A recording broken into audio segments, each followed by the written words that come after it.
Morning, folks. Well, he fucking did it. I did not expect that.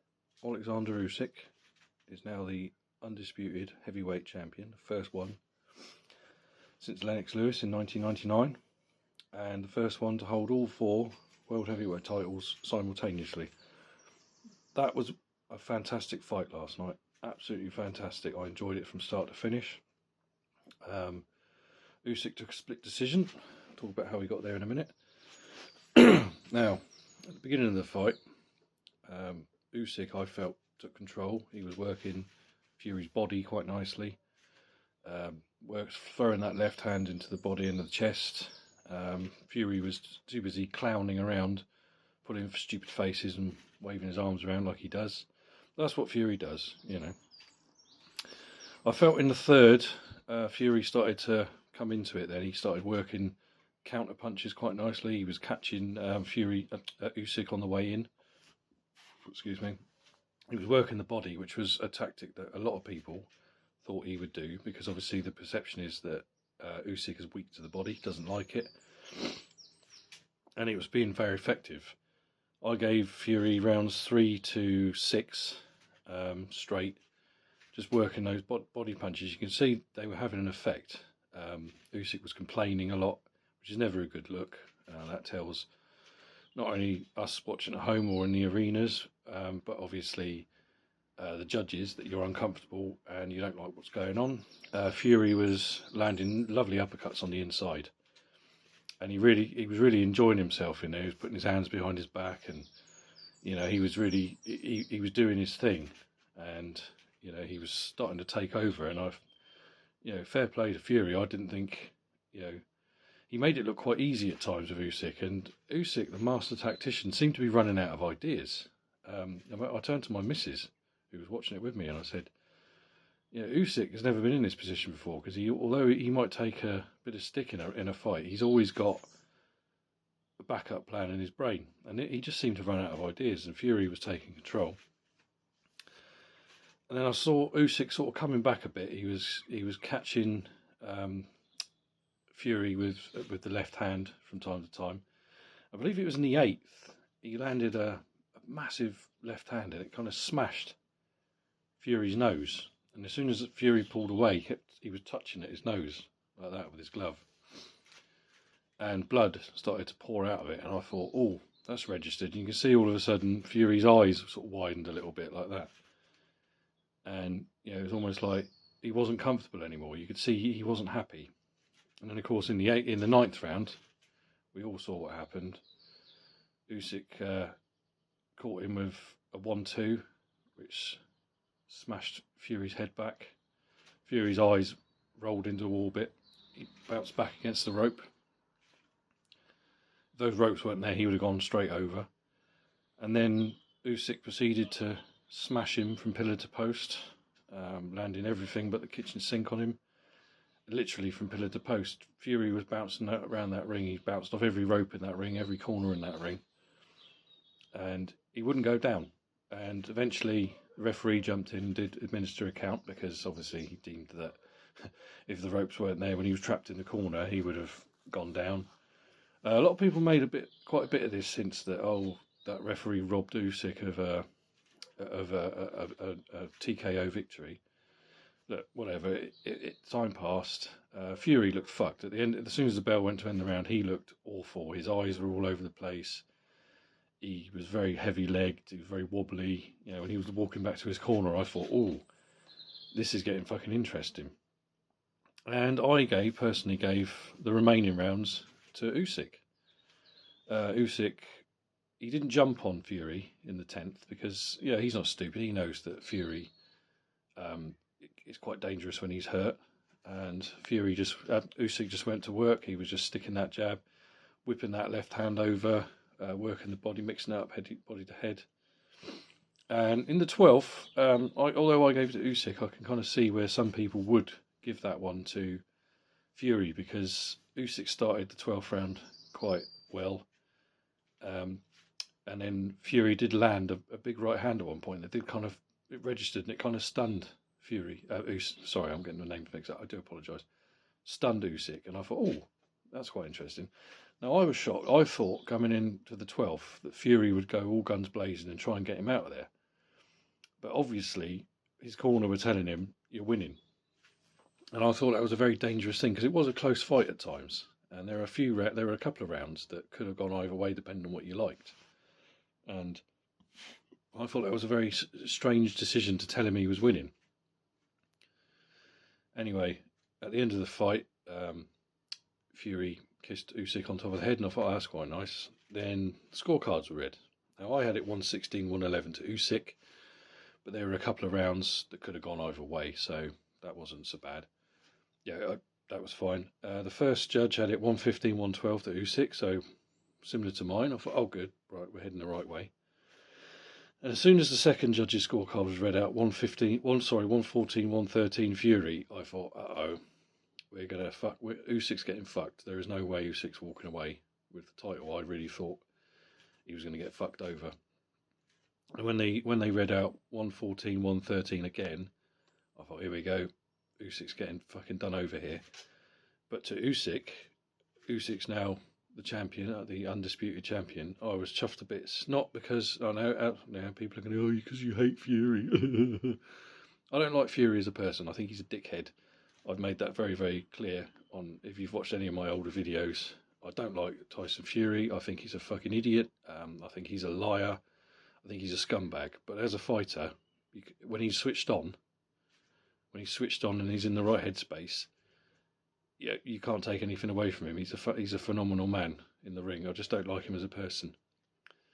And, you know, I was pleased for Usyk because he basically, I didn't think coming into this, well, as soon as the first bell went last night, I thought, there's no way, if this goes the full 12, there's no way Usyk's walking away with this, purely because Fury and Joshua was obviously the big fight, the big plan down the road, and they're more marketable than Usyk is probably in the UK and the USA. Just that, yeah, they're bigger characters, you know. And Usyk threw a big spanner in the works there. Not to say that fight can't happen down the road, but of course in the post-fight business, Fury, as usual, showed himself up to be the scumbag that he is. I thought I won. He only won because he's from Ukraine and his country's at war, and they had to give it to him. No, what a fucking stupid statement. You know, if you really believe that going in, if you really believe that, why didn't you go for the fucking knockout? You know, that doesn't make sense to me. If you really believe that they were only going to give him a decision because of the situation in Ukraine, why didn't you go for knockout? Why didn't you push it? You know, that's just fucking bitterness from Fury. And I understand. I mean, the guy, it's his first loss. He's, you know, you can't imagine what these guys go through, how mentally torturous it is for them when they lose their first fight. You know, look at Nassim Hamid when he lost to Barrera, it fucking killed him. A lot of guys, they go undefeated for so long and then they lose one. And, you know, they've not got that bragging right of I'm unbeaten anymore. It's just not there. So I do understand the bitterness. I do understand the resentment. I do understand it. You know, it's not. Yeah, this is boxing. It's not all sunshine and lollipops. You know. But I thought he didn't need to say that, just from what I saw, and he came across as a bit of a big baby, rather similar to how Wilder came across after his losses to Fury. So I'm waiting for more excuses to come out.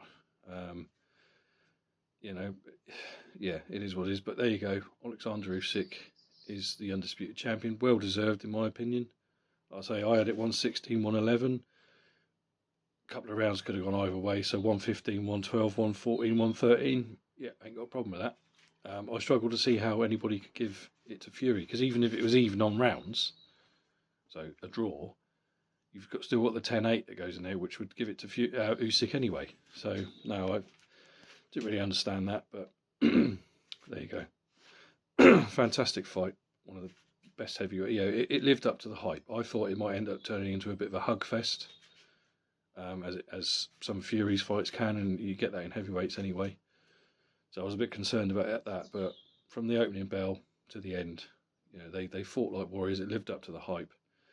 Both men, you know, got no shame. It was a fantastic fight, and if they do the rematch, I know Fury says he wants to. I wouldn't mind watching it. It's worth it. It's good. Johnny Nelson on for the Sky Punditry team, he did actually surprise me because he said he didn't think Fury would take the rematch. He says he thinks Fury will walk away or retire now. Maybe he will. I don't know.